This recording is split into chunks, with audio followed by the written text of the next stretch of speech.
John Cameron's wages. Brett Huntley, David Brink, John Chancellor. The battle for Fallujah, the last large-scale fight, is over. We have liberated the city of Fallujah. But the dangerous hunt for insurgents continues. Under the gun, tensions explode around a top Palestinian official as gunfire erupts. In depth, the money trail, tracing Arafat's billions around the world. On the Hill, as the lame duck Congress comes back, the new Congress prepares to fight over the future of the Supreme Court. And in the line of duty, a small town in Illinois honors a Marine killed in Fallujah.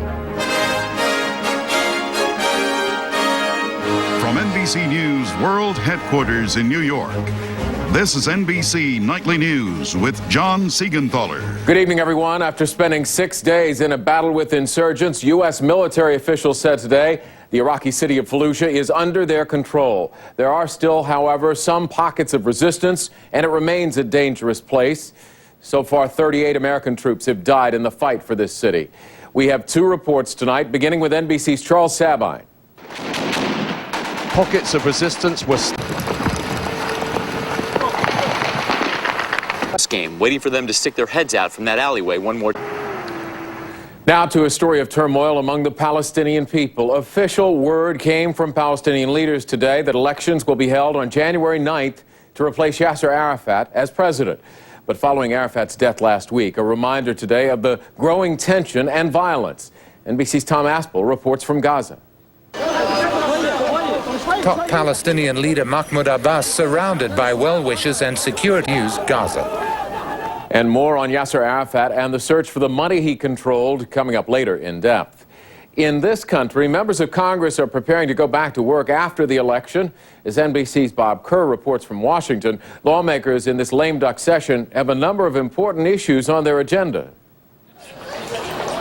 That's great. Congratulations. Newly elected members of Congress arriving in Washington this weekend at orientation today at the Capitol, eager to tackle big issues in the next Congress. Big goals for his second term, but with just under 2 years before the midterm elections, his advisors say he knows he must move quickly before he too is considered a lame duck.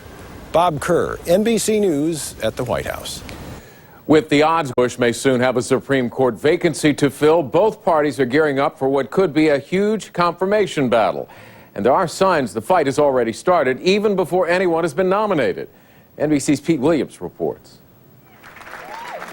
One front in the battle will the man in line to take over filibuster take 60 votes, and the new Senate will have just 55 Republicans. So, even any nominees yet? One reason a former Bush administration lawyer says when the battle over a Supreme Court vacancy does come, it'll be a firestorm. Pete Williams, NBC News, Washington. One more issue the Bush administration will watch closely going into a new term is Iran and its nuclear program. The White House reacted cautiously after Iranian officials took a step today toward permanently ending uranium enrichment and related procedures. Washington links those activities to secret nuclear arms production. It's a sign Iran may be. NBC Nightly News continues tonight. The mystery surrounding Yasser Arafat's hidden fortune. How much was he worth, and what happened to all that money? And later, one small town's enormous loss, how the war in Iraq hit home this week.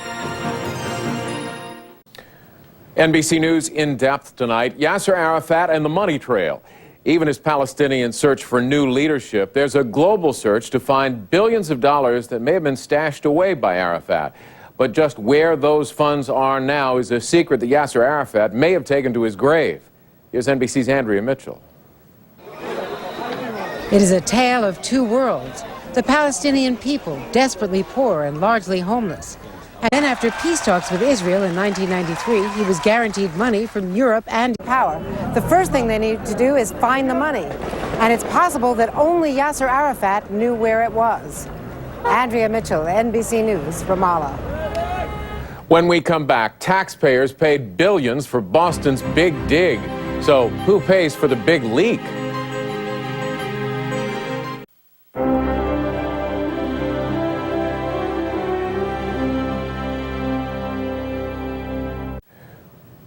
Lynn Cheney says her husband, Vice President Dick Cheney, will be back at work tomorrow. The vice president was released yesterday from a Washington hospital after tests for shortness of breath.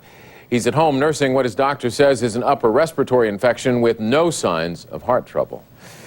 Now to a follow-up on a story we brought you Wednesday on NBC Nightly News. More big problems for Boston's Big Dig. The tunnel and highway construction project has racked up the biggest price tag of any public works project in history. With a growing number of leaks plaguing the system, taxpayers may be asked to pay even more. Here's NBC's Rahema Ellis. Who's to blame? Dig or the contractors? The possibility that taxpayers will be partially responsible for repairs.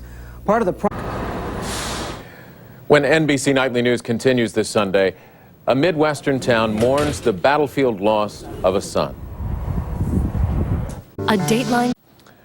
The drive for Fallujah has taken a particularly high toll in one state. Of the Americans who have fallen in the line of duty, 5 were Marines from Illinois. Tonight, NBC's Kevin Tibbles looks at one community taking time this week to honor the sacrifice of one of their own. Like most small town news, Belvedere, Illinois. That's NBC Nightly News for this Sunday. Thanks for watching. Now here's Stone Phillips with a look at what's coming up tonight on Dateline. Stone, that's Dateline at 7, 6 Central Time. I'm John Siegenthaler in New York. I'll see you again next weekend, if not before.